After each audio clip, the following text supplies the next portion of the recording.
तस्मै श्री गुरुवे नमः।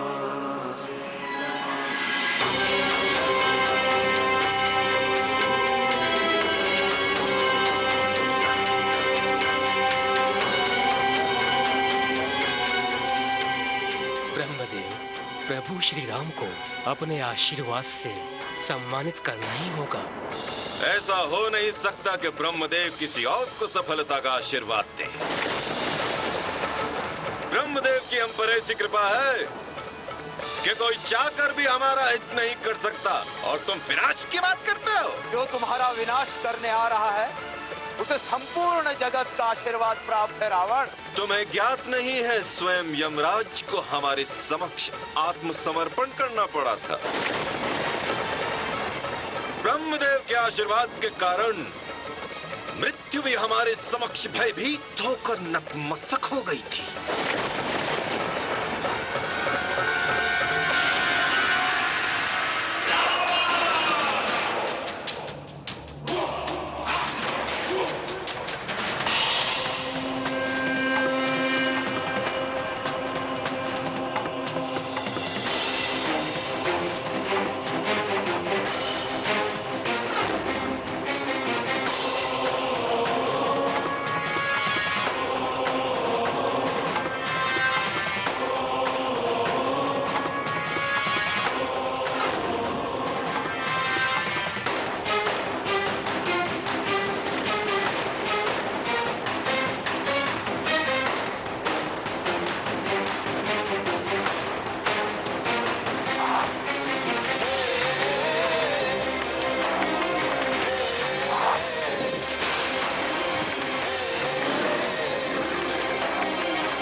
तुम्हारा साहस लंकेश को अच्छा लगा यमराज।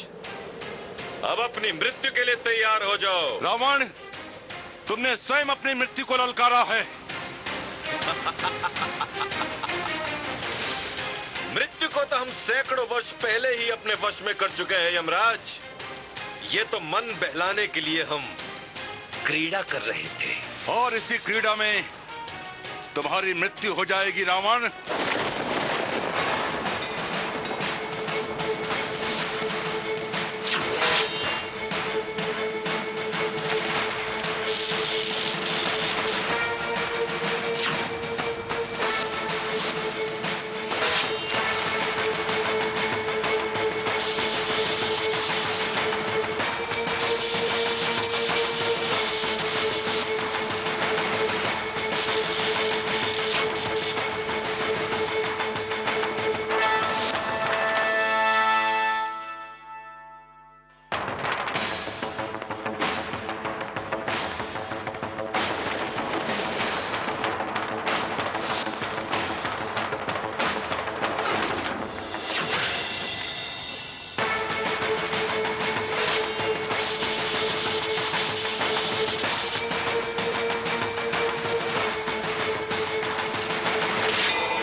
अपनी मृत्यु के लिए तैयार हो जाओ यमराज।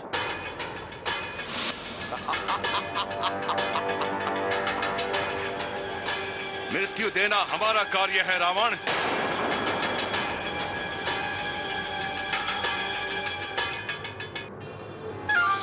रुक जाओ यमराज।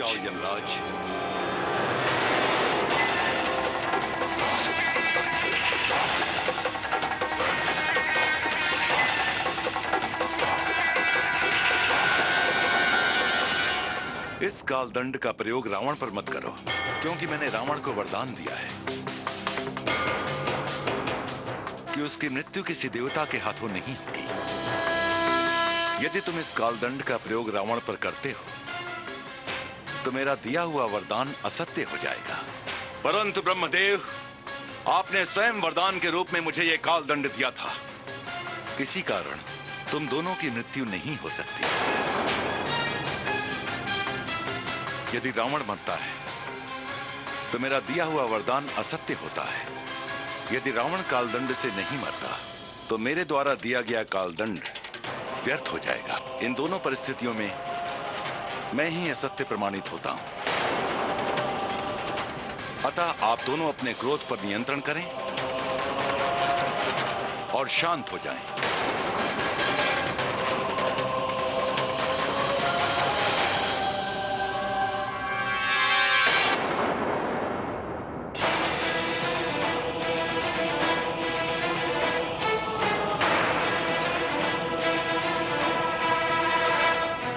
एक तुम अकेले भाग्यशाली हो जो यमराज के दंड से बच गए, अन्यथा आज तक हमसे कोई नहीं बचा है।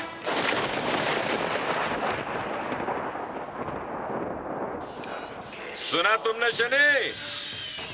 हमारी मृत्यु को रोकने के लिए स्वयं ब्रह्मदेव को यमलोक आना पड़ा था, और तुम कह रहे हो कि कोई हमारा विनाश करने आ रहा है?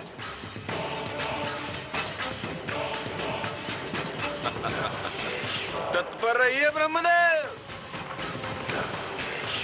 ऐसा प्रतीत होता है कि पुनः आपको हमारी रक्षा के लिए आना पड़ सकता है। नारायण नारायण। प्रणाम ब्रह्मदेव।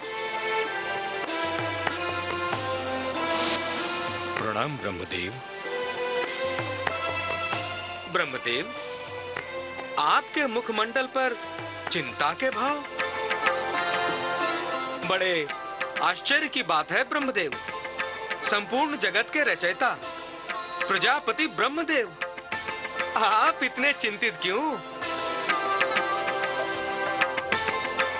ब्रह्मदेव, आप तो इस शुभ सूचना से अवगत ही होंगे कि लंकेश्वर रावण का अंत करने के लिए प्रभु श्री राम की महान यात्रा आरंभ हो चुकी है।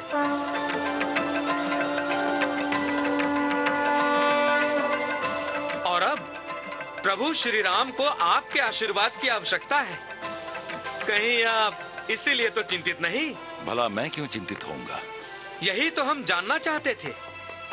ब्रह्मदेव, एक ओर तो आपने लंकेश रावण को अमरता का वरदान दिया था, और दूसरी ओर श्री हरि विष्णु ने राम का अवतार लिया है रावण का अंत करने के लिए।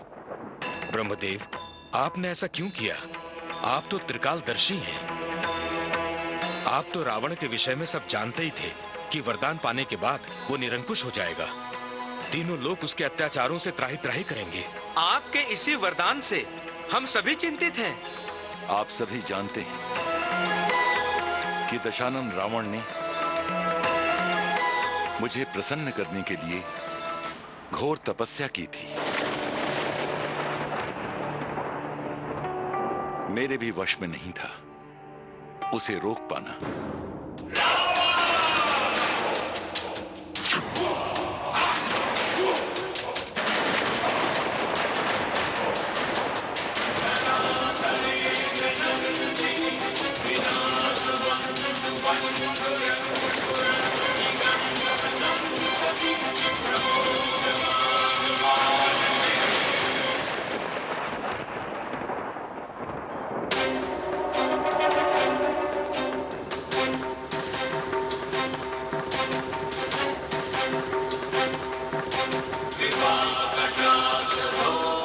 मुझे प्रसन्न करने हेतु रावण ने कई वर्षों तक कठिन तपस्या की, और यही नहीं, उसने एक एक करके अपने 9 सिरों की बलि दी। उसने ये सिद्ध किया कि वो बहुत बड़ा हठी ही नहीं बल्कि महातपस्वी भी है।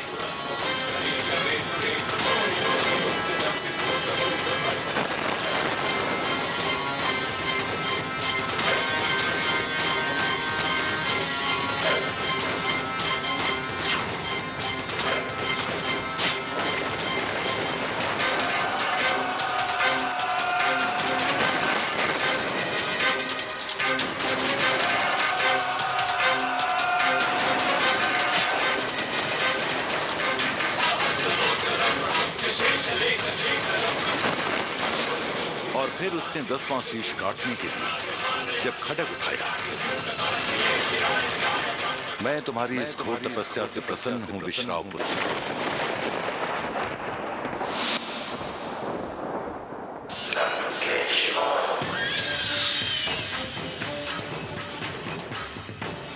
मांगो, क्या वरदान चाहिए? अमरता का वरदान। पूर्ण अमरता का वरदान पृथ्वी लोकवासियों के लिए संभव नहीं है। हाँ, मैं तुम्हें अमृत कुंभ प्रदान करता हूं जो तुम्हारे नाभि प्रदेश में रहेगा, और जब तक यह अमृत तुम्हारे नाभि प्रदेश में रहेगा, सृष्टि की कोई शक्ति तुम्हारा अंत नहीं कर सकती। हम धन्य हुए ब्रह्मदेव।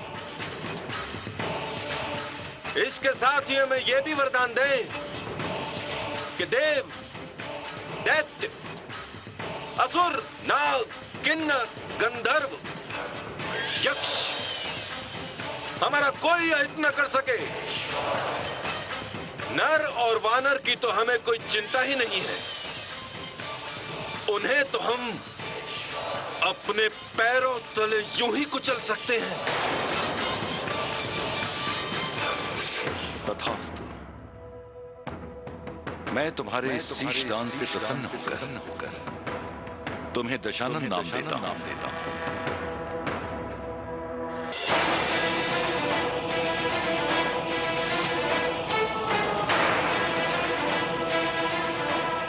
देवराज इंद्र, लंकेश्वर रावण को मुझे वरदान देना पड़ा। मेरे पास कोई और चुनाव नहीं था। ब्रह्मदेव, अब आप ही बताइए कि आप प्रभु श्री राम को उनके कार्य सिद्धि के लिए आशीर्वाद प्रदान करेंगे?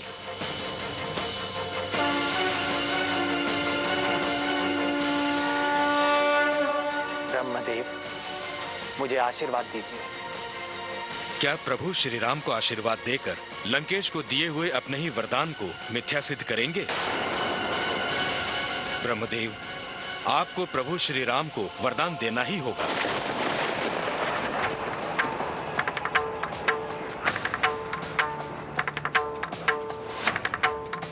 आप चुप क्यों हैं ब्रह्मदेव?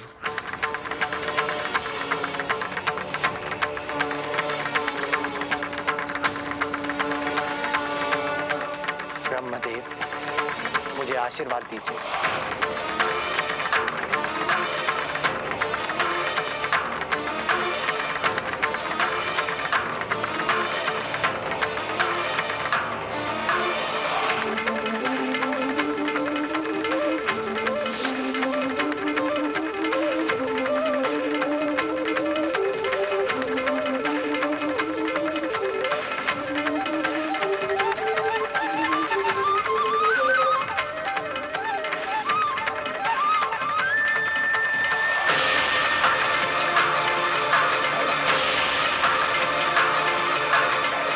विजयी विजयी।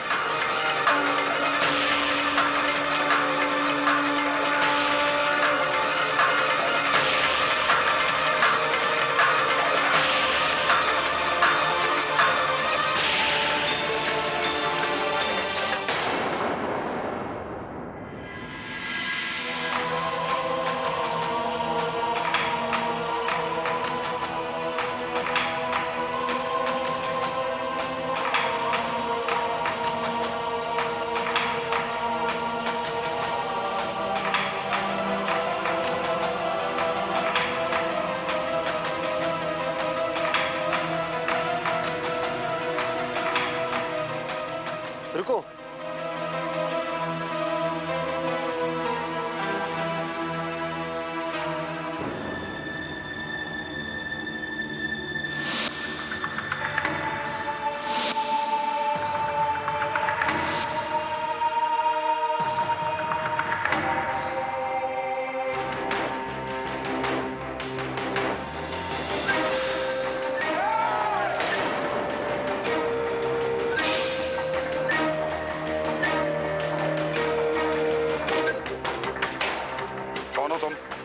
श्री राम को क्यों ढूंढ रहे हो? मैं दशरथ पुत्र भरत हूं। तुम भरत हो? आप यहाँ क्यों आए? मैं अपने भैया श्री राम को अयोध्या वापस ले जाने आया। सेना के साथ? यदि तुम युद्ध करना चाहते हो तो पहले मेरे साथ युद्ध करो। मैं अपने भैया राम से युद्ध नहीं करना चाहता। तो फिर क्या करना चाहते हो? तुम्हारे कारण हमारे श्री राम को वनवास भेजा गया। क्या तुम्हारा और तुम्हारी माता का हृदय अभी भी नहीं भरा जो तुम उनके प्राण लेने के लिए? निषाद राज, मैं इनका उचित परिचय देता हूं। ये राजकुमार भरत श्री राम की परछाई।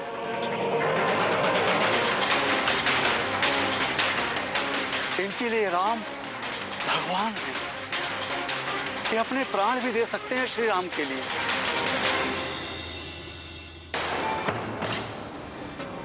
जो कुछ भी हुआ इनकी अनुपस्थिति में हुआ। बस अब और कुछ मत कहिए।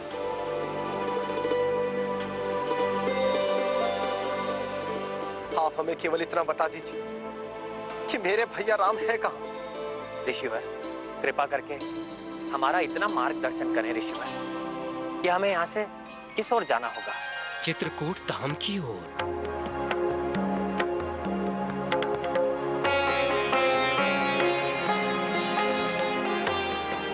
शतायु भव।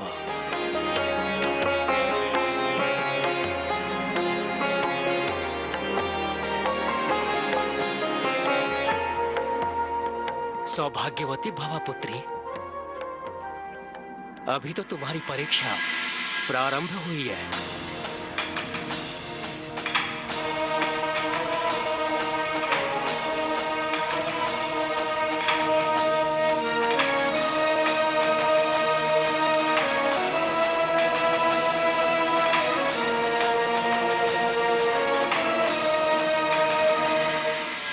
आयुष्मान भव पुत्र।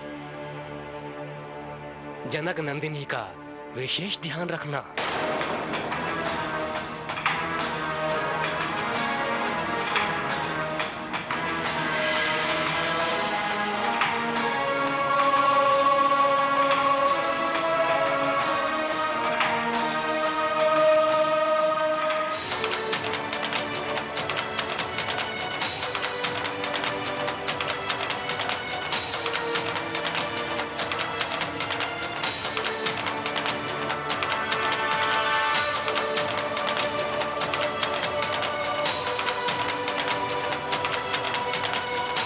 प्रणाम ऋषिवर। आयुष्मान भव।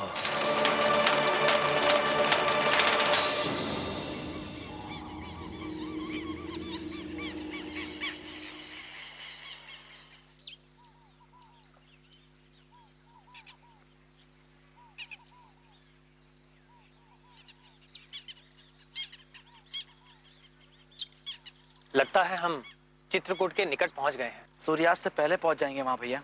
नहीं लक्ष्मण, हम कुछ समय यहीं विश्राम कर लेते हैं। नहीं रघुनंदन, अब हम आश्रम पहुंचकर ही विश्राम करें। नहीं भाभी, आश्रम अभी दूर है। आप दोनों यहीं विश्राम कीजिए, मैं जल और फल लेकर आता हूँ।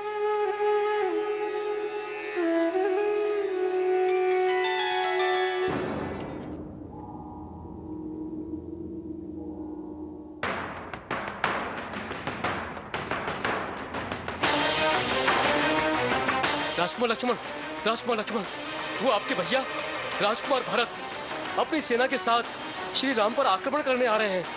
आप शीघ्र ही कुछ करें।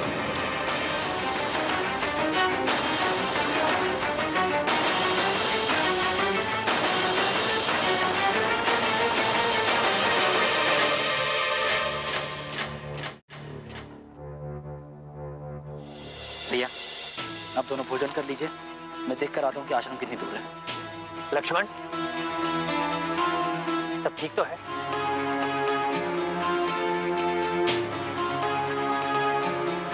हाँ भैया, सब ठीक होगा।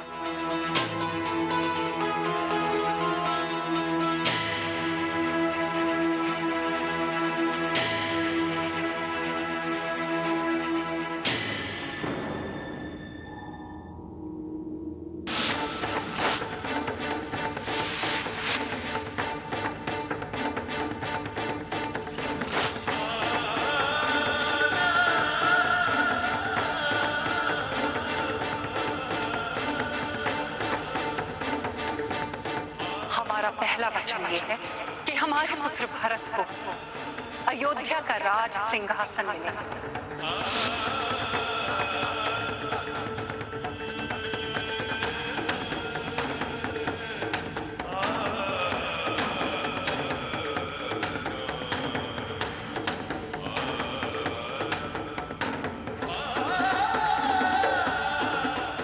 हमारा दूसरा वचन आप सभी के चहते राम को 14 वर्षों का वनवास।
मैंने कुछ भी अनुचित नहीं किया लक्ष्मण।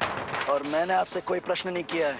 मैंने कभी स्वप्न में भी नहीं सोचा था लक्ष्मण कि मुझे तुम्हारे प्रश्नों के उत्तर देने होंगे। आपने और आपकी माँ ने जो कुछ भी किया है उसके पश्चात किसी प्रश्न अथवा उत्तर की कोई आवश्यकता नहीं है। तुम मुझे समझने में भूल कर रहे हो लक्ष्मण। जीवन में पहली बार मैं आपको पूर्ण रूप से समझ पाया हूँ। इन व्यर्थ की बातों में कुछ नहीं रखा। इस समय आपके लिए यही उचित है कि आप बिना कुछ कहे वापस लौट जाइए। अन्यथा क्या? मेरे धनुष से निकला बाण ये नहीं पहचानेगा कि आप मेरे भ्राता हैं। मैं भैया राम को साथ लिए बिना वापस नहीं जाऊंगा लक्ष्मण। उन्हें भैया मत कहिए। मैं आपको चेतावनी देता हूँ, वापस लौट जाइए। मेरा विश्वास करो लक्ष्मण कि जो कुछ भी हुआ है उससे मैं पूर्णतया अनभिज्ञ था। आप अनभिज्ञ थे कि आप किस तरह का षड्यंत्र रच रहे हैं? मैं अपने स्वप्न में भी नहीं सोच सकता था कि आप एक तुच्छ सिंहासन के लिए अपने बड़े भैया से विश्वासघात करेंगे। यदि आपको राज सिंहासन ही चाहिए था तो एक बार, केवल एक बार मांग कर तो देखा होता। वो बड़ी प्रसन्नता से अपने हाथों से आपका राज्याभिषेक करते। परंतु आप और आपकी मां षड्यंत्र रचने में महाचतुर है ना। एक राजकुमार और एक राजकुमारी जिन्होंने अपने पूर्ण जीवन में कभी अपने पांव धरती पर नहीं रखे, वो आज कांटों से छलनी है केवल आपके कारण। जो कभी राजसी भोजन करते थे वो आज कंदमूल और फल खाते हैं केवल आपके कारण। लक्ष्मण बस!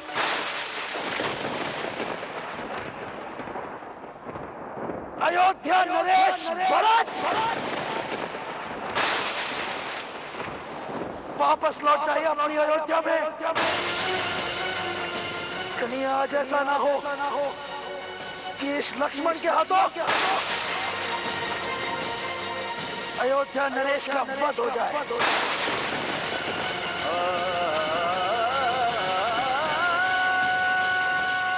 यदि मेरी मृत्यु से तुम्हें यह प्रमाणित हो जाता है कि मैं भैया राम से अटूट प्रेम करता हूं और मैं सही हूं तो ठीक है मेरे भाई,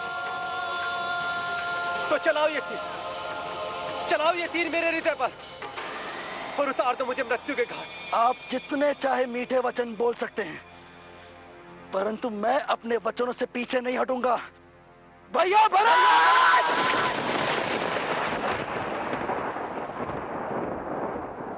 नहीं लक्ष्मण!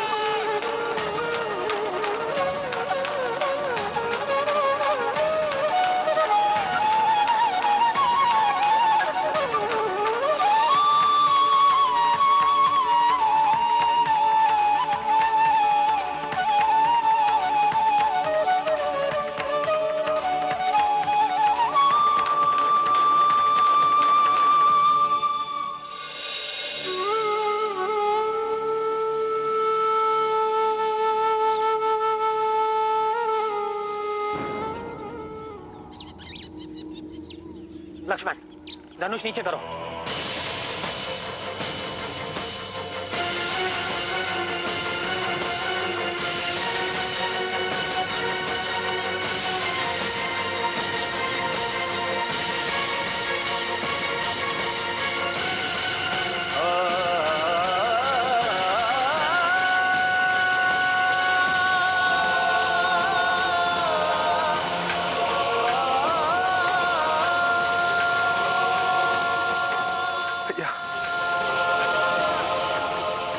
क्षमा कर दीजिए भैया, मुझे क्षमा कर दीजिए।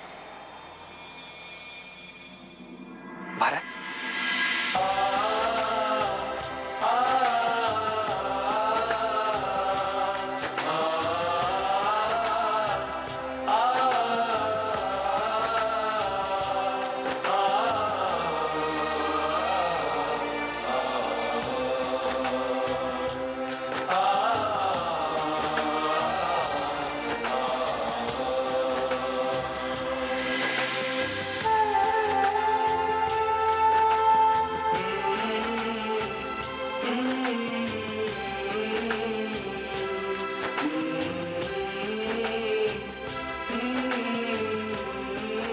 मुझे क्षमा कर दीजिए भैया।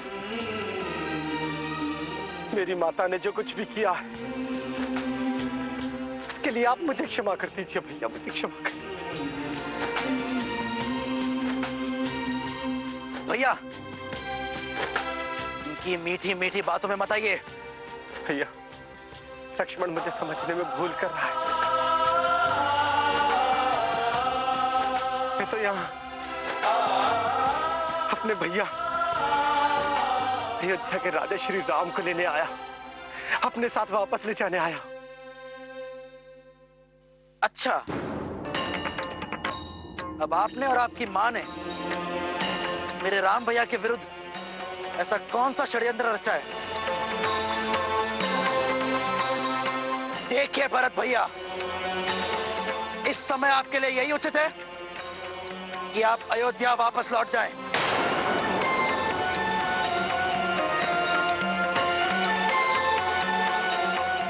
इससे पहले कि मैं आपका वध कर दूं। लक्ष्मण,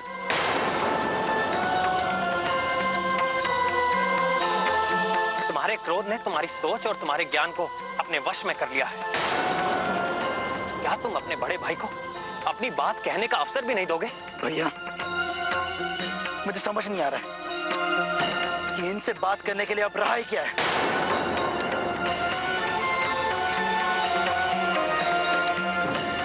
आओ भरत, पहले जलपान करके थोड़ा विश्राम कर लो, तत्पश्चात हम बात करेंगे। जी भैया। चलो लक्ष्मण। मुझे क्षमा कर दीजिए भैया, परंतु मुझे इन अनर्थक बातों में कोई रुचि नहीं है।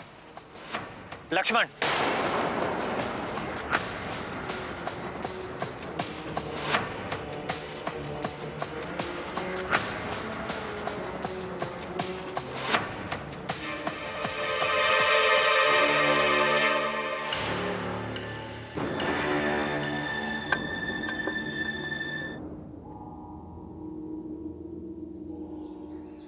अब कहो भरत, कैसे आना हुआ? मैं आपको अयोध्या वापस ले जाने आया हूं भैया। भरत, तुम जानते हो यह संभव नहीं है। मैं संभव और असंभव पर तर्क वितर्क करने नहीं आया हूं भैया। मैं तो एक राजा को उसकी प्रजा के पास ले जाने आया हूं।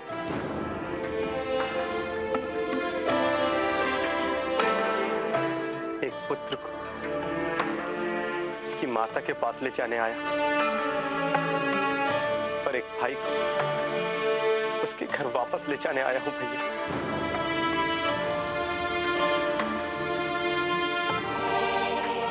मेरी आपसे प्रार्थना है भैया, कृपया करके घर वापस जाओ। भरत, पिताश्री के वचनों को भी तो पूरा करना है ना। नाम मत लीजिए आप उन वचनों का, उस कुमाता का जिसने वो वचन मांगे। नहीं भरत, माता के लिए ऐसे शब्द कहना पाप है। क्या कह रहे हैं भैया? वो भी उनके लिए जिन्होंने एक तुच्छ सिंहासन के लिए आपको घर से बाहर कर दिया। नहीं भैया नहीं,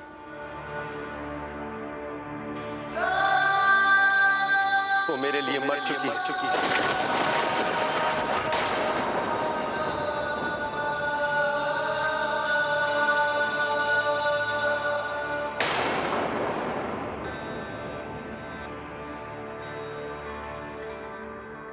भरत, तुम भूल रहे हो कि माता कैकेयी तुम्हारी जननी है। यदि उन्होंने अपने सबसे लाडले पुत्र राम को वनवास भेजा है तो अवश्य ही उसके पीछे कोई महान कार्य होगा जो मुझसे जुड़ा होगा। भरत, मैं तो इसे उनका बलिदान समझता हूं और तुम हो कि माता कैकेयी के। उन्हें माता मत कहिए आप, वो माता कहलाने योग्य नहीं। मैंने अपनी माता का परित्याग कर दिया।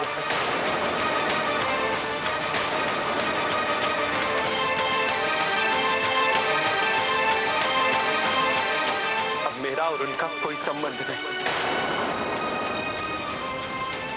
भरत, इसका अंत भी भला ही होगा। क्या भला होगा भैया? आप नहीं जानते भाई, मैंने केवल आपका ही प्रेम नहीं खोया है, मैंने संपूर्ण अयोध्या की प्रजा का प्रेम खो दिया।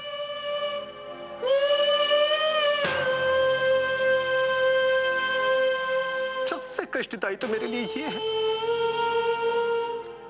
कि मेरा अनुज, मेरा लक्ष्मण मुझसे घृणा करता है। आपने देखा ना भाई, लक्ष्मण ने मुझसे किस प्रकार बात की। वो लक्ष्मण जो कभी मुझे आदर से भरत भैया कहकर पुकारता था, वो लक्ष्मण जो मेरे लिए बड़े से बड़ा संकट झेल सकता था, आज मेरे ही सामने बाण ताने खड़ा है। बस भरत भैया, बस क्षमा कर दीजिए मुझे।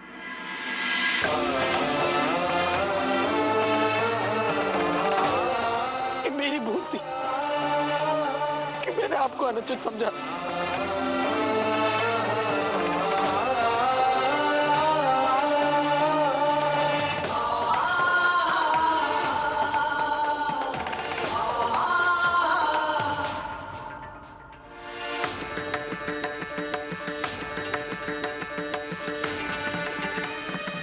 तुम्हें क्षमा मांगने की आवश्यकता नहीं है लक्ष्मण।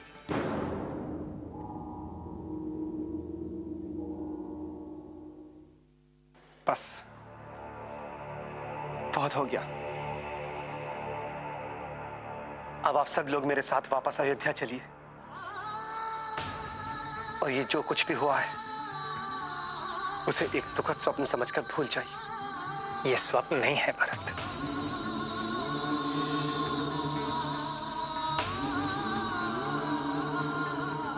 ये स्वप्न नहीं है, ये सत्य है।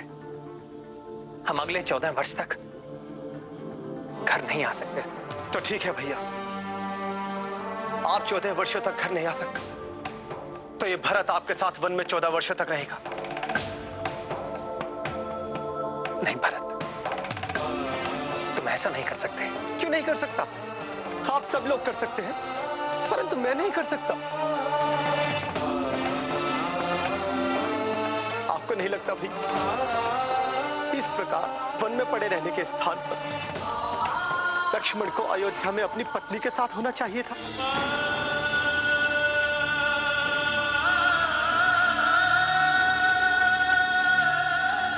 उसे क्या आवश्यकता है इस प्रकार वन वन भटकने की? और यदि लक्ष्मण आपके साथ रहकर एक भाई होने का स्नेह निभा सकता है, ये अपना कर्तव्य निभा सकता है, और यदि सीता भाभी आपके साथ रहकर एक पत्नी होने का कर्तव्य निभा सकती है, तो भैया मैं आपके साथ क्यों नहीं रह सकता?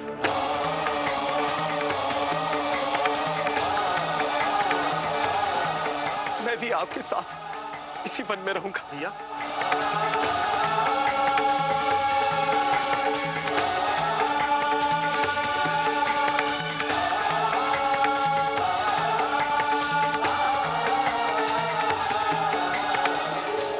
सूर्य अस्त हो रहा है भरत, थोड़ा विश्राम कर लो।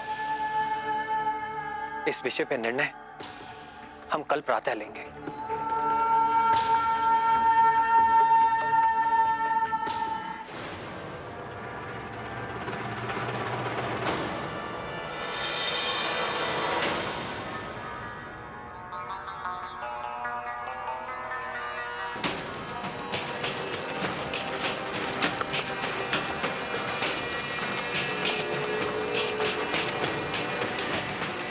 प्रणाम महाराज।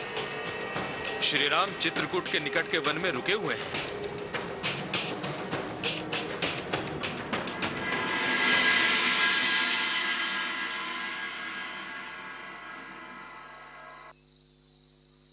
भैया, बहुत रात्रि हो चुकी है। आप यहां अकेले बैठकर क्या कर रहे हैं?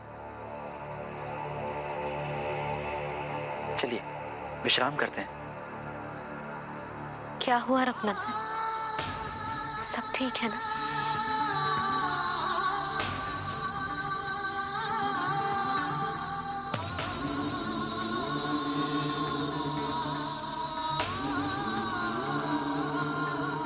भारत उचित कह रहा था। तुम दोनों भरत के साथ अयोध्या वापस लौट जाओ। वचन निभाने का उत्तरदायित्व मुझ पर है, तुम दोनों पर नहीं। क्षमा कर दीजिए भैया, परंतु इस विषय में मैं और कोई बात नहीं करना चाहता। मैं आपको छोड़कर कहीं नहीं जाऊंगा। परंतु लक्ष्मण, सीता इस सब की भागीदार नहीं है। सीता की ये दशा देखकर मेरा हृदय रो रहा है। भैया,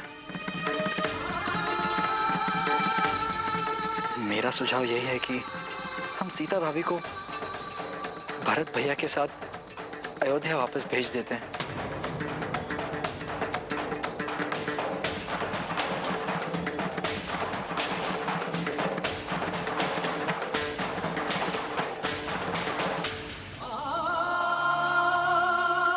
सीते, वन का जीवन तुम्हारे लिए उपयुक्त नहीं है।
मैंने ये निर्णय लिया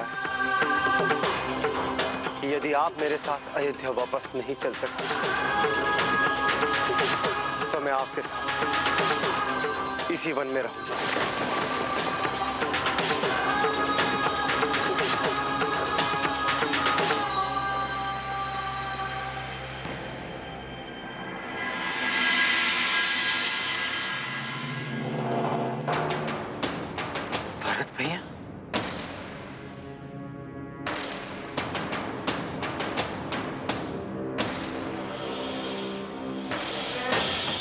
नहीं भरत, तुम यहां नहीं रह सकते। तुम्हें अयोध्या लौटना होगा और सीता भी तुम्हारे साथ जाएगी।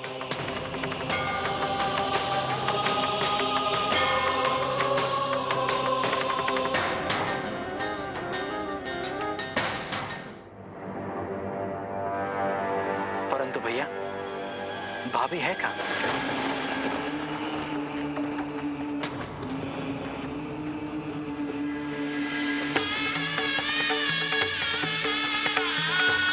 सीते,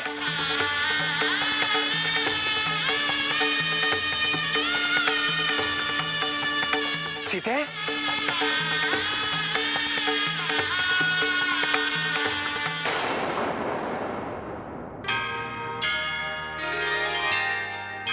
आज हमने देखा राम और भरत का अविस्मरणीय मिलाप और सीखा दो भाइयों के निस्वार्थ प्रेम के बारे में। राम भरत मिलाप हर युग में एक यादगार प्रसंग माना जाता है, जहां हमें दो भाइयों के स्नेह और भातृ प्रेम के दर्शन होते हैं। लक्ष्मण क्रोधवश ये भूल गए थे कि भरत का प्रेम निष्कपट है, किंतु जब भरत की बातों से उन्हें उनके बलिदान का एहसास हुआ तो उन्हें भी अपनी भूल का अंदाजा हो गया और उन्होंने भरत से क्षमा मांगी। यदि हम भी अपने परिवार के साथ इसी निस्वार्थ भाव के साथ रहें और समय आने पर अपनी भूल का एहसास कर लें, तो इससे बड़ा जीवन का आधार हो ही नहीं सकता। रामायण के अगले एपिसोड में हम देखेंगे भरत की अयोध्या वापसी और श्री राम का वनवास में अगला कदम और कई अनकही कहानियां। जय श्री राम।